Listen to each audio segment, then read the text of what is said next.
বৰ্তমান শাসন কৰা চৰকাৰখনে যিদৰে শ্লোগান দি থাকে যে বেটি পঢ়াও বেটি বচাও, কিমান বেটি বচাব পাৰিছে তেওঁলোকে? বৰ্তমান অসমত প্ৰত্যেক দিনাই আমাৰ নাৰীসকল লাঞ্ছিতা হৈ আহিছে, মলেষ্ট হৈ আহিছে, ধৰ্ষণ হৈ আহিছে। তাৰ কাৰণে আইন আপুনি এগৰাকী নাৰী হয়, আপুনি তেনেকে কথা নকব। আপুনি এগৰাকী নাৰী হয় নে নহয়? আমি জানো নাৰী আজি যুগত নাৰীয়ে ৰাতি 8টা বজাৰ পাছত বাহিৰলৈ ওলাব নোৱাৰে। আপুনি নাজানে, আপুনি নাৰী হয় তেনেকে কথা নকব, আমি জানো নাৰী আপোনালোকে সুৰক্ষা আইন আনে, কিন্তু বলবৎ কাৰ্যকৰী কিমান হ'ব পাৰিছে? কিমান কাৰ্য কৰিছে? কেইটাক ফাঁচি দিব পাৰিছে? হত্যাকাৰী কেইটাক ফাঁচি দিব পাৰিছে? কেইটা আজিলৈকে ফাঁচি দিব পাৰিছে? আজি জেলত যায়, পিছদিনা ওলাই আহে, বাহিৰৰ দেশত যাওক, হত্যাকাৰী বলাৎকাৰী বাহিৰত ৰ'দত ওলমাই থয়, হিংসুক জন্তু জানোৱাৰ আগত মেলি দিয়ে। কেইখন আইন আনিব পাৰিছে শিৱসাগৰ অসমৰ চৰকাৰে, ভাৰতবৰ্ষ চৰকাৰে? কেইখন আইন আছে সেইটো কওক। আৰু দ্বিতীয় কথা কম, এটা কথা কম, শুনক, আপোনালোকৰ ধৈৰ্য নাই। এই সৰু সৰু ল'ৰাকেইটাক ধমকি দিবলৈ আপোনালোকৰ লাজ লগা নাই? আপোনালোকৰ সন্তান নাই? এটা কথা কম, ৰ'ব, আপোনালোকে আজি মূল্যবোধৰ কথা অকণো উত্থাপন হোৱা নাই। যেতিয়াই নিযুত মইনা আঁচনি 10,000 টকা মহিলাসকলে পালে, তাৰ পিছদিনাখনৰ পৰাই সামাজিক মূল্যবোধ বাঢ়ি গ'ল। কিন্তু আপোনালোকে, আমি জানো আমি মহিলা গৃহিণী হয়। আপোনালোকে কওক, আপুনি কওকচোন, আপুনি ক'ব পাৰিব? আপুনি কওকচোন, আপুনি কোনটো সামগ্ৰীৰ মূল্য কমিছে? নাই, এটা নাম কওক। আপুনি এটা নাম কওক, কোনটো সামগ্ৰীৰ মূল্য কমিছে? এটা নাম কওক, ক'ব পাৰিব? ঠিক আছে, ঠিক আছে, হ'ব, ঠিক আছে, হ'ব। নিৰ্যাতন হয় তেতিয়া কোনো ওলাই নাহে। জিমিৰা দিছামুখৰ এগৰাকী নাবালিকা যেতিয়া মাৰোৱাৰী সম্প্ৰদায়ৰ মানুহে মাৰিলে, তেতিয়া কোনো ৰাজনীতি দল ওলাই নাহিলে, অকল সংগঠনকেইটাই অকমান শান্তি পৰিৱেশ সৃষ্টি কৰিবৰ কাৰণে অনুৰোধ জনাইছো। যিহেতু আমি যুক্তি তৰ্ক কৰিছো, সন্মুখমৰ বাইদেউ ৰাতিপুৱা 6টা বজাৰ পৰা বহি থাকে, 10টা বজাত 10,000 টকাৰ কাৰণে। কিন্তু নাৰী নিৰ্যাতন কৰিলে কোনো ওলাই নাহে, নাবালিকা ধৰ্ষণ কৰিলে তেতিয়া টাইম নাই। 10,000 টকা বিক্ৰী হোৱা মানুহ আমি নহয়। আমি ৰেচন কাৰ্ডো নাই, অৰুণোদয় আঁচনিও নাই, চৰকাৰে 1 টকা পোৱা নাই কাৰণে আজি বিকু বিকাই মাৰি কিনি ক'ব পাৰিছো। আমি বিক্ৰী মানুহ নহয়। আৰু এটা কথা কৈছো, ৰাতি 11টা বাজক, 12টা বাজক, 1টা বাজক ওলাই যাবেই। আপুনি তাক ক'ব কোনো অধিকাৰ নাই। আপুনি কি কথা কৈছে? কি কথা কয় আপুনি কি কথা ক'লে? ৰাতি 10টা বজালৈকে ঘূৰি ফুৰে বুলি কৈ কথা ক'লে? নিজে কাম নিজে ঘূৰিব, কথা ভালকে ক'ব। নাৰীক সন্মান কৰিব নজনা এইটোৱে হৈছে বিজেপি দল। নাৰীক সন্মান কৰিব নজনা এইটোৱে হৈছে বিজেপি দল। ঠিক আছে, দাদা কওক, চমুকৈ কওক, আমাক এই কৰিব লাগিব। কিন্তু মই বৰ্তমান সময়ত এই 5 বছৰত কিন্তু উন্নয়ন হৈছে। সেইটো মুখ্যমন্ত্ৰী আঁচনিয়ে হওক বা বিধায়কে টানি অনা হওক, উন্নয়ন, পকী পথ, এইখিনি ধৰণৰ আঁচনি পাইছে। এতিয়া মই এটা কথা ক'ম যে শেহতীয়াকৈ মহিলাসকলে 1500 টকা অৰুণোদয় আঁচনি পাইছে, 10,000 টকা সবলীকৰণৰ কাৰণে পাইছে। ঠিকেই আছে, এইখিনি পাব লাগিছিলে। কিন্তু মেইন কথাটো কি হ'ল গম পায়নে? আপোনালোকে যদি গোট বনাই পিনি মহিলাসকলৰ কাৰণে ক্ষুদ্ৰ যদি উদ্যোগ কৰি দিলেহেঁতেন, তেতিয়াহে আচলতে মহিলাখিনি সবলীকৰণ হ'লহেঁতেন। এতিয়া এই কথাখিনি এইফালে যোৱা নাই। বাইদেউ ৰ'ব, মই কোনো ৰাজনৈতিক দলৰ হৈ কোৱা নাই, ক'বলৈ দিব বাইদেউ ক'বলৈ দিব কথাখিনি। মই কোনো ৰাজনৈতিক দলৰ নহয়, মই কোচ ৰাজবংশী জনগোষ্ঠীক প্ৰতিনিধিত্ব কৰি আহিছোঁ। শিৱসাগৰ সদৰ সমষ্টিত 40,000 কোচ ৰাজবংশী ভোটাৰ আছে। কথাখিনি ক'বলৈ অকণ শুনিবলৈ ধৈৰ্য ৰাখিব। কথাখিনি কওঁ, আমি কোৱাৰ সময় আমাক দিব লাগিব। জনজাতিকৰণৰ বিষয়টো আছিলে, কি হ'ল? আজিলৈকে কেন্দ্ৰীয় চৰকাৰে কিয় পঠোৱা নহ'ল? সিদিনা আমি গুৱাহাটীৰ পৰা খা খবৰ কৰি আহিছোঁ। বৰ্তমানলৈকেনো কেন্দ্ৰীয় চৰকাৰলৈ প্ৰতিবেদনটো প্ৰেৰণ কৰা হোৱা নাই। কোচ ৰাজবংশীসকলৰ মাজত বিভাজন কৰা হৈছে। কোচ ৰাজবংশীসকলৰ উন্নয়নৰ কাৰণে কি কৰা হৈছে? বৰ্তমান সময়ত কি কৰিলে? অসমৰ সৰ্বশ্ৰেষ্ঠ জনগোষ্ঠী কোচ ৰাজবংশী আজি ৰাজনৈতিকভাৱে শোষিত। এজন কেবিনেট মিনিষ্টাৰ নাই, এজন ৰাজ্যসভাৰ সাংসদ নাই। গতিকে আমি শোষিত হৈ আছো, নিষ্পেষিত হৈ আহিছোঁ সমষ্টিৰ উন্নয়নৰ সামগ্ৰিকভাৱে। কিন্তু আমি বিজেপি যিখিনি তেওঁলোকে আমাক আশ্বাস দিছিলে, সেইখিনি কথাও কিন্তু আমি মনত লক্ষ্য ৰাখিম। আৰু আমি আশা কৰোঁ শিৱসাগৰ ৰাইজ বিবেকবান ৰাইজ, শিৱসাগৰ ৰাইজে সবল আৰু এজন সবল ব্যক্তিত্বৰ প্ৰতিনিধিক শিৱসাগৰৰ পৰা প্ৰতিনিধি কৰি পঠিয়াব আগন্তুক দিনত। অসভ্যালীৰ সীমাটো কিছু সংখ্যক মানুহৰ বাঢ়িছে, কিছু সংখ্যক মানুহৰ বাঢ়িছে। যিহেতু মই বিজেপি ক'বলৈ যোৱা নাই, মই ৰাইজৰ দল ক'বলৈ যোৱা নাই। কোনোবাই ভাল পায় ৰাইজৰ দল, কোনোবাই ভাল পায় ৰাইজৰ দল, কোনোবাই ভাল পায় বিজেপি, কোনোবাই ভাল পায় বিজেপি, কোনোবাই ভাল পায় ৰাইজৰ দল। মই ভাল পাওঁ ৰাইজৰ দল, আপোনালোকে ভাল পায় বিজেপি, কোনোবাই ভাল পায় কংগ্ৰেছ, কোনোবাই ভাল পায় এজিপি। প্ৰত্যেক আপোনাক মুখে মুখে কথা ক'বলৈ অধিকাৰ। আপুনি কথা কওঁতে মই কৈছিলো নেকি? আপুনি কথা কওঁতে মই কৈছিলো নেকি? আপুনি কথা কওঁতে মই কৈছিলো নেকি? আপুনি কথা কওঁতে মই কৈছিলো। অসভ্যালি নকৰিব, অসভ্যালি নকৰিব, অসভ্যালি নকৰিব ইয়াত, অসভ্যালি নকৰিব ইয়াত, অসভ্যালি নকৰিব। কোনো অসভ্যালি নকৰিব।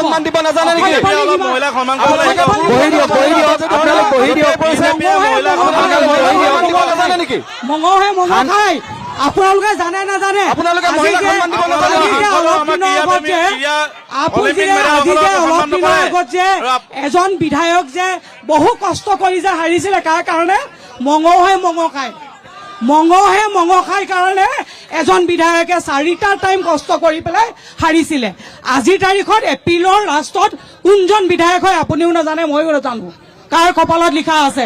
কিন্তু এই অভদ্ৰামী ৰুলটো যিটো দেখুৱালে, এই অভদ্ৰামী ৰুলটো ঐতিহাসিক শিৱসাগৰৰ মানুহৰ নহয়, ঐতিহাসিক শিৱসাগৰ মানুহৰ নহয়। সকলোৱে মই কৈছো, ৰাইজৰ দল হওক চাই, বিজেপি হওক চাই, যোনো সংগঠনে হওক, কোনো এইটো অভদ্ৰামী দেখুৱাব নোৱাৰে। এইখন ফিল্ড, ঠিক আছে বাইদেউ, এইখন ফিল্ডৰ ডেভেলপমেণ্ট কৰিছিলে কোনে? ঠিক আছে, হা? হ'ব। সদায় আপোনালোকে চিঞৰি চিঞৰি খালি দিব নোৱাৰো, এটা কথা নকব। সদায় বিজেপিৰ আপোনালোকে মহিলাক কথা ক'ব নিদিয়ে নেকি? অহংকাৰী আপোনালোকে মহিলাক কথাটো ক'ব নিদিয়ে নেকি? আপুনি কিয় টানিছে? আমাৰ অনুৰোধ আছে, ভদ্ৰতা শিকাবলৈ ভদ্ৰভাৱে শিকাওক। কিয় মানুহবিলাক একেবাৰে আহিছে? সুস্থলৈ আহিছে আপোনালোকে। বাইদেউ আজি আহি মই ইয়াত বহি আছো, বহি থাকোতে বাইদেউ আহিছে, আহি লৈ ইয়াত মই কৈছিলো যে আমি এখন সুৰক্ষিত জেগাত আছো কাৰণে আজি আমি উভয় পক্ষকে অনুৰোধ কৰিছো, 8টা বজালৈকে আমি ইয়াত বৰ্ডিং ফিল্ড কেৱল অকল বিজেপি অনুষ্ঠান নেকি? পৰিপিতন নকৰিব। কেৱল বিজেপি অনুষ্ঠান নেকি? বিজেপি সকলে কৈ থাকিব। মহিলা সংগঠনক আমাৰ এগৰাকী আমাৰ মহোদয়ে যেতিয়া কথা কৈ আছিলে, মাইক্ৰফোনটো টানি দিবলৈ আহিছে আপোনালোকে। আপোনালোকে এজন পুৰুষে মাইক্ৰফোনটো টানি দিবলৈ আহিছে। আমি ইয়াত বহি আছিলো, আমিতো উঠি যোৱা নাই। তেওঁ এগৰাকী নাৰী সমাজক প্ৰতিনিধিত্ব কৰে, এগৰাকী মহিলা। হ'ব হ'ব, ঠিক আছে বাইদেউ, বেয়া কাম কৰিছে, হয় ঠিক আছে, ঠিক আছে, মই কম, মোক দিয়কচোন, সময় দিয়ক, মোক সময় দিয়ক, ঠিক আছে। জয়সাগৰ সমষ্টিত এখন ভাল চিকিৎসালয় নাই। আজি যি জয়সাগৰ হস্পিটেল আছে, পৰ্যাপ্ত সা সুবিধা নাই। জয়সাগৰ হস্পিটেল এজন মাত্ৰ ডক্টৰে চিকিৎসা সেৱা আগবঢ়াই আছে। বিভিন্ন একো আচলতে সা সুবিধা পাবলৈ আচলতে জনসাধাৰণ কিন্তু সক্ষম হোৱা নাই। আৰু তাৰ লগে লগে দেখিছে যে অখিল গগৈ ডাঙৰীয়াই ৰাইজৰ দলৰ যিগৰাকী বিধায়ক, তেখেতে আচলতে যৎপোনাস্তি চেষ্টা কৰিছে উন্নয়ন, শিৱসাগৰখন উন্নয়ন কৰিবৰ বাবে। আপোনালোকে জানে যে আমি বহুদিন ধৰি আমি এখন সংগ্ৰাম অব্যাহত ৰাখিছিলোঁ যে দলৰ চাৰিওকাষে থকা যিখন যমুনা, সেই যমুনাখন কিন্তু বেদখল মুক্ত কৰি মানে আপোনাৰ পৰিষ্কাৰ কৰিবৰ কাৰণে। কিন্তু অকল মাত্ৰ অখিল গগৈ ডাঙৰীয়াই সিদিনা এই যমুনাখন পৰিষ্কাৰ কৰিবৰ কাৰণে কিন্তু আধাৰশিলা স্থাপন কৰিছে। এই আধাৰশিলা স্থাপন কৰাৰ কাৰণে মই অখিল গগৈ ডাঙৰীয়াক ধন্যবাদ জনাইছোঁ। তাৰ লগে লগে বিজেপি শাসিত চৰকাৰখনেও নহয়, আপোনালোকে শুনি লওক, তাৰ লগে লগে বিজেপি শাসিত চৰকাৰখনেও বহু ক্ষেত্ৰত বহু ভাল কাম কৰিছে। এই বিজেপি শাসিত চৰকাৰখনেও বহু ক্ষেত্ৰত বহু ভাল কাম কৰিছে, কথাটো কৈছোঁ শুনি লওক। তাৰ লগে লগে আপোনালোকে দেখিছে যে আজি যে এটকাও নিদিয়াকৈ যে প্ৰত্যেকটো ল'ৰা ছোৱালীয়ে যে চাকৰি পাবলৈ সক্ষম হৈছে, সেইটো ভাল কাম। তাৰ লগে লগে আৰু এটা ভাল কাম হ'ল যে কালি গণশিল্পী ৰাজীৱ হদিয়াৰ যি পত্নীক তেওঁলোকে এটা 3য় বৰ্গৰ চাকৰি দিছে, তাত সঁচাকৈ চৰকাৰখন প্ৰশংসনীয়। কিন্তু তাৰ লগে লগে অখিল গগৈ ডাঙৰীয়াই কিন্তু ৰংঘৰ প্ৰকল্পই হওক বা আজি টাই মিউজিয়ামেই হওক বা আজি বৰপুখুৰীৰ পৰা হেৰিয়ে হওক, এইখিনি কৰাত কিন্তু তেওঁক কিন্তু কৃপণালি কৰা নাই। আগন্তুক দিনত আমি নিশ্চিতভাৱে এই কথা বতৰাৰ ওপৰত আমি লক্ষ্য ৰাখিম। প্ৰকৃততে শিৱসাগৰ কোনে উন্নয়ন কৰে তেনেকুৱা এজন বিধায়কৰ প্ৰতি ঐতিহ্যমণ্ডিত বুলি আমি কওঁ, ঐতিহাসিক শিৱসাগৰ বুলি কওঁ, কিন্তু ঐতিহাসিক আৰু ঐতিহ্যমণ্ডিত শব্দটোৰ কিন্তু বৰ্তমান কোনো মহত্ব নাইকিয়া হৈছে। যিহেতু আমি অতীজৰ পৰা আমি দেখা আহিছো যে প্ৰতিটো ৰাজনৈতিক দলে, প্ৰতিখন চৰকাৰে কিন্তু শিৱসাগৰ সমষ্টিটোৱে প্ৰতি যেনেধৰণে তেখেতলোকে সদিচ্ছা থাকিব লাগিছিলে তেনেধৰণৰ সদিচ্ছা নাথাকিলে, যাৰ বাবে আজিও শিৱসাগৰ সমষ্টিটো উপেক্ষিত হৈ আছে। আমি এইটো কথা নকওঁ যে বিজেপি শাসনত আমি দেখা পাইছো যে মুখ্যমন্ত্ৰী মহোদয়ে অবৈধ বাংলাদেশী বিতৰণৰ কথা কৈছে। সেই ক্ষেত্ৰত কিন্তু আমাৰ জাতীয় দল সংগঠনসমূহ আমাৰ সমৰ্থন আছে। দুখীয়া ল'ৰা ছোৱালীক চাকৰি দিছে, তাত আমাৰ সমৰ্থন আছে। কিন্তু শিৱসাগৰ সমষ্টিৰ কথা যদি কোনোবাই কয় বিধানসভাত সজোৰ উত্থাপন আছে, কিন্তু সেইজন বিধায়ককো আমি দলিয়াই দিব নোৱাৰো। তাৰ সমান্তৰালভাৱে আমি এটাই কথা ক'ব বিচাৰোঁ, এইবাৰ যিহেতু অনাগত যিটো বিধানসভা নিৰ্বাচন আছে তাৰ প্ৰাৰম্ভমুহূৰ্তত আমি প্ৰতিটো ৰাজনৈতিক দলক এটাই কথা ক'ব বিচাৰোঁ, বিজেপি দলে যদি কাইলৈ কুশল দৈকিয়াত প্ৰাৰ্থিত্ব আগবঢ়ায় বা ৰাজ্য দলৰ পৰা যদি অখিল গগৈ প্ৰাৰ্থিত্বত আগবঢ়ায়, তাত আমাৰ কোনো ধৰণৰ আপত্তি নাই। আমাৰ এটাই কথা, শিৱসাগৰৰ সমষ্টিটোৰ উন্নয়ন, বিধানসভাত যিজন বিধায়কে সজোৰে উত্থাপন কৰি সমষ্টিটোৰ উন্নয়নৰ কথা আজৰি আনিব, সেইজন বিধায়ককে ৰাইজে বিবেকেৰে ভোট প্ৰদান কৰিব। আৰু মই সকলোকে অনুৰোধ জনাইছোঁ, শিৱসাগৰ সমষ্টিটোৰ উন্নয়নৰ কথা আছে, শিৱসাগৰ সমষ্টিটোৰ উন্নয়নৰ স্বাৰ্থত ৰাইজে যাতে বিবেকেৰে এইবাৰ ভোট প্ৰদান কৰে, মোৰ তাৰে সকলোৰে প্ৰতি আহ্বান থাকে। বিশ্বনাথ নাথ ডাঙৰীয়াই কোৱা কথাটো মই কম, কিন্তু তাৰ আগতে এটা কথা কওঁ যে বিজেপি কাৰ্যকৰ্তাই অভদ্ৰামী কৰিছে, যিটো পৰিৱেশ সৃষ্টি হৈছে বুলি আপোনালোকে অভিযোগ আহিছে, কিন্তু আমি দেখিছোঁ যে বিজেপি কাৰ্যকৰ্তাসকল চকীত বহি আছে, তাৰে কোনোবা ব্যক্তি আহি তেওঁলোকক আঙুলি টুৱাই টুৱাই কথা কৈছে আৰু থুৱাই গৈছে। আটাইতকৈ লজ্জাজনক বিষয় আজি এই অনুষ্ঠানটোত সেইটো, কাৰণ মুখে থুৱাই গৈছে, তথাপিতো কিন্তু আজি আমাৰ বিজেপি কাৰ্যকৰ্তাসকলে তাৰ প্ৰত্যুত্তৰ থুৱে বা তেওঁলোকে ব্যক্তিগতভাৱে দিয়া নাই। এই কথাটো আপোনালোকক মই অৱগত কৰিছোঁ। আৰু দ্বিতীয় কথা হ'ল, বিশ্বজিৎ নাথ ডাঙৰীয়াই যিটো কথা কৈছে, হয় উন্নয়ন হৈ আছে। প্ৰথম পৰ্যায়ত আজি আমাৰ ৰাইচাই ষ্টেডিয়ামটো আমাৰ উন্নয়ন হৈছে। এই উন্নয়ন হ'বলৈ যাওঁতে প্ৰথম ফেজত আমাৰ যিখিনি কাম হৈছে, সেই কামখিনিৰ জৰিয়তে সকলোখিনি কাম আমাৰ সম্পূৰ্ণ, আৰু দুটা ফেজত আমাৰ তাতে ফাণ্ড ধৰা আছে। যেতিয়া সেই গোটেই কামখিনি সম্পূৰ্ণ হ'ব, তেতিয়াহে আমাৰ গোটেই ষ্টেডিয়ামটো সম্পূৰ্ণ হৈ উঠিব। কিন্তু লগে লগে এইটো কথাও বিশ্বজিৎ ডাঙৰীয়াই কোৱা হ'লে মই ভাল পালোঁ হ'লে, বিশ্বজিৎ নাথ ডাঙৰীয়াই, যে সেই ষ্টেডিয়ামখনৰ পৰা 12-15জনকৈ ছাত্ৰই কিন্তু তাত অনুশীলন কৰি পিনি চাকৰি পাবলৈ চৰকাৰৰ পৰা সক্ষম হৈছে। ঠিক আছে, মই তেওঁ চাহ শ্ৰমিকৰ পৰা তেওঁ প্ৰতিনিধিত্ব কৰিছে, তেওঁ চাহ শ্ৰমিকৰ কথাও মই ক'ব লাগিব, কাৰণ তেওঁ যদি কৈছে তেওঁ চাহ শ্ৰমিকৰ সংগঠনৰ পৰা আহিছে, তেওঁলোকে চাহ শ্ৰমিকসকলৰ উন্নয়নৰ কথা চিন্তা কৰিবই লাগিব। আৰু এইটো আমি সদায় তেওঁলোকক আমি প্ৰশংসাই কৰিব লাগিব যে তেওঁলোকে নিজৰ জাতিটোৰ কাৰণে এষাৰ মাত মাতিছে। কিন্তু ইয়াৰ লগে লগে বিজেপি চৰকাৰখনেও কি কৰিছে, এই কথাকেইটাও আমাক ক'বলৈ সুবিধা দিব লাগিব। আজি যদি চাহ শ্ৰমিকৰ কথা কওঁ, আজি আমাৰ চাহ শ্ৰমিকক পতাৰ কথাটো আমি বিশেষকৈ ক'ব লাগিব। আজি আমাৰ ডিমৌ সমষ্টিত 3খন বিদ্যালয়, তাতে হাইস্কুল প্ৰতিষ্ঠা হৈছে, সেই কথাটো বিশ্বজিৎ নাথ ডাঙৰীয়াই উল্লেখ কৰিব লাগিব। ইয়াৰ লগে লগে যে আমি চাওঁ যে আমাৰ এটিকলি দুটিপাতৰ জৰিয়তে যিখিনি চাহ শ্ৰমিকক আৰ্থিকভাৱে সহায় সহযোগিতা কৰিব লাগে, এইখিনি ক্ষেত্ৰত চৰকাৰখনে বিশেষ ভূমিকা লৈছে।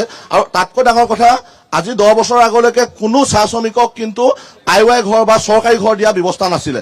এইখনে চৰকাৰ, যিখন চৰকাৰে প্ৰথমবাৰৰ কাৰণে তেওঁলোকক আমাৰ আৱাসগৃহ দিবলৈ সক্ষম হৈছে। এই কথাবিলাকো আমি ঠিক আছে, মই নাজিৰাত বিজেপিৰ যিটো গতানুগতিক যি কাৰ্যক্ৰম চলি আছে, তাতকে দুগুণ বেছি প্ৰক্ৰিয়াই চলিছে।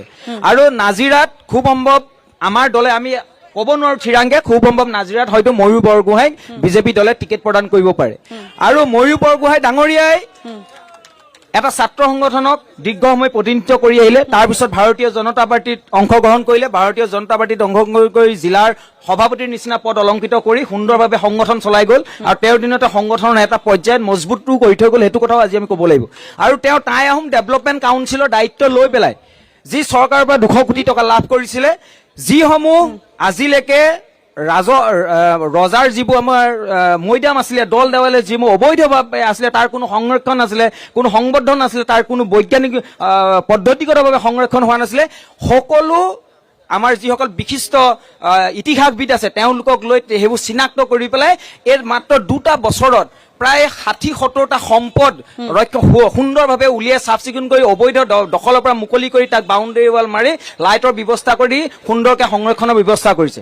সমান্তৰালকে নাজিৰাত এতিয়া যিসমূহ ৰাস্তা ঘাট বেয়া হৈ আছে, আচলতে কামটো আছিলে বিধায়কগৰাকীয়ে যদি কৰিব পৰা নাই, কিন্তু তেওঁ চৰকাৰৰ লগত লাগি বিভাগীয় মন্ত্ৰীৰ পৰা লাগি সেইখিনি কাম কৰিছে। তাত 2খন নৈ আছে, নাজিৰাত 2খন নৈ আছে। তাৰমানে আপুনি ক'ব বিচাৰিছে যে নাজিৰা সমষ্টিৰ কাৰণে যিখিনি কৰিছে সেয়া স্থানীয় বিধায়ক এক প্ৰকাৰ বিফল হৈছে। বিধায়কৰ কংগ্ৰেছৰ প্ৰতিনিধি যিটো কাম কৰিব লাগিছিলে, য'ত বিধায়কে কৈছে য'ত নাই পৰা কৰিব, সেইখিনি কিন্তু কৰিব আগবঢ়াই ৰাস্তা পদূলিৰ কাম সেইবিলাক বিধায়কে আনিব লাগে, নহয় জানো? আপুনি কোৱা মতে যে ৰাস্তা পদূলিৰ কাম যিবিলাক বিধায়কে আনিব লাগে, শিৱসাগৰত যিবিলাক ৰাস্তা পদূলিৰ কাম হৈছে সেইবিলাক বিধায়কে আনিছে, আপোনালোকে নাই আনা বুলি কৈ দিয়ে যে। আপুনি কৈ দিয়ে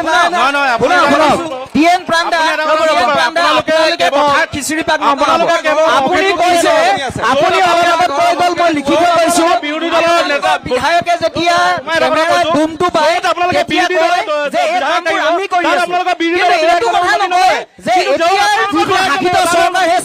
চৰকাৰখনৰ অনুদান বাকীটো চৰকাৰখনৰ ৰাজনীতি আস্থা দুইগৰাকী মনে থাকক দুইগৰাকী মনে থাকক ঠিক আছে নজৰুল মনে থাকক মই এতিয়া আপোনাক সুধিব বিচাৰিছো যে য'ত শাসক পক্ষৰ এটা কথা সততে আমি শুনো এতিয়া নজৰুলদায়ো ক'লে য'ত শাসক পক্ষৰ বিধায়ক থাকে তত ডেভেলপ হয় য'ত বিৰোধী বিধায়ক থাকে তাত ডেভেলপ নহয় শিৱসাগৰ সমষ্টিৰ ক্ষেত্ৰত তেনেকুৱা নেকি নহয় সমস্যাটো হ'ল মোক সুধিছে নহয় হয় আপোনাক সুধিছো সমস্যাটো হ'ল এইটোৱে যদি বিধায়কজনে কাম কৰে তেতিয়া কয় যে বিধায়কে কৰা নাই চৰকাৰেহে কৰিছে তেনেকুৱা এটা সমস্যা হয় আৰু যদি সেইটো সমষ্টিত কাম নহয় তেতিয়া কয় বিধায়কজন বহি আছে একো কামৰে নহয় মোক প্ৰাণদা আপুনি এটা বস্তু বুজাই দিয়ক গোটেই খেলা খতম হৈ যাব এতিয়া চৰকাৰে আজি আঁচনি আজি ৰংঘৰ প্ৰজেক্টটো কৈ আছে বিধায়কে আনিলে ঠিক আছে আপোনালোকে কৈ আছে বিধায়কে আনিলে চৰকাৰখনে যেতিয়ালৈকে এটা সৰহ সংখ্যক মোটা অংকৰ পুঁজি চৰকাৰখনৰ সেই ব্যৱস্থাটোৱে মুকলি কৰি দিব লাগিব তেতিয়াহে কাম হ'ব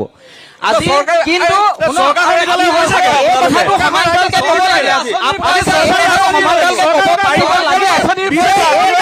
আজি বিজেপি চৰকাৰ আছে কাৰণে তেওঁলোকে পুঁজি মুকলি কৰি দিছে মই বিধায়ক হিচাপে শিৱসাগৰ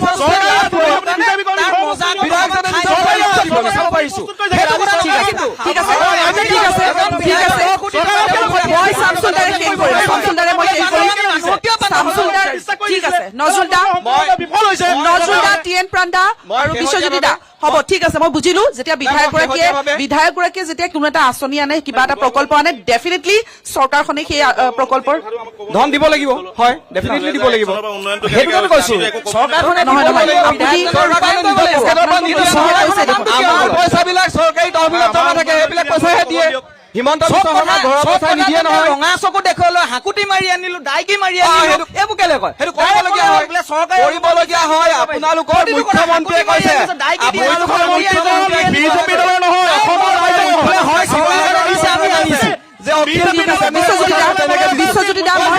বিশ্বজ্যোতি দা টিএন দা তেখেতক অসমৰ ৰাইজে পঠিয়াইছে নজৰুলদা আপুনি কংগ্ৰেছৰ আপুনি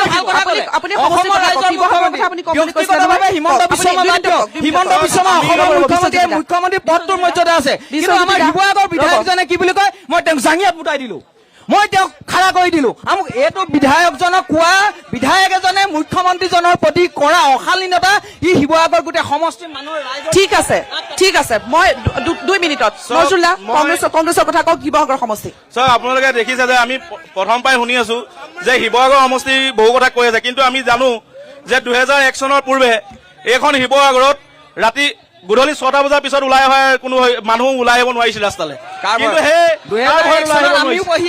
আমি 2001 চনৰ পিছত কংগ্ৰেছ দলে পোহৰ আনিলে আপোনালোকে যদি চাই বান গৰাখহনীয়া সমস্যা এই শিৱসাগৰত বহুত আছিল সেই বান গৰাখহনীয়া সমস্যা কংগ্ৰেছৰ 2001 চনত আমি এখন গভৰ্ণমেণ্ট স্কুলত মই অধ্যয়ন কৰি আছিলো তেতিয়া ঘৰলৈ যাওঁ দলঙৰ তলত চিআৰপিএফে কাপোৰ খুলি চেকিং কৰে ইনষ্টিটিউট অনা হ'ল কংগ্ৰেছৰ দিনত দলঙৰ তলত কাপোৰ খুলি চেকিং কৰে আমি কাৰিকৰী শৈক্ষিক আমি কংগ্ৰেছ দলে আনিছো আৰু আমি আপোনালোকক কৈছো যদি অহা নিৰ্বাচনত এই 26ৰ নিৰ্বাচনত যদি শিৱসাগৰ বাকী ৰাইজে আমাক আশীৰ্বাদ দিয়ে তেন্তে আমি আপোনালোকক এই টকশ্বতে আমি প্ৰতিশ্ৰুতি দিছো শিৱসাগৰত এখন মেডিকেল কলেজ কাৰিকৰী শৈক্ষিক প্ৰতিষ্ঠান আমি ইয়াত নিৰ্মাণ কৰি লগতে শিৱসাগৰ যিবোৰ চৰকাৰী ভূমি সেইবোৰ আদানী আম্বানীক গটোৱাৰ আগতে মামী আৰু কোম্পানীক গটোৱাৰ আগতে আমি তাত উদ্যোগীকৰণ কৰি শিৱসাগৰক আমি কৰ্মমুখী কৰি তুলিম ঠিক আছে হ'ব ধন্যবাদ আপুনি আদানী আম্বানীক স্পষ্টীকৰণ দিব লাগিব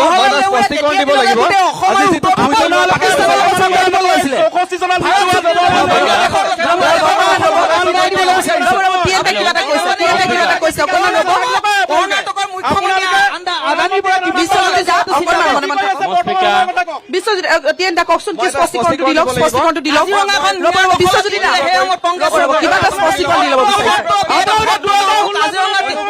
কংগ্ৰেছৰ দিনত ন্যায় দখল কৰি ল'ব বিচাৰিছে 16 মাহৰ পিছত বাংলাদেশে যাব বুলি কৈছিলে আপোনালোকৰ কোটি কোটি বাংলাদেশী আপোনালোকৰ কংগ্ৰেছ চৰকাৰে ভৰাই দিয়া গ'ল কোটি কোটি বাংলাদেশীক আপোনালোকে বৈধ নাগৰিক ঠিক আছে বিশ্বজ্যোতি দা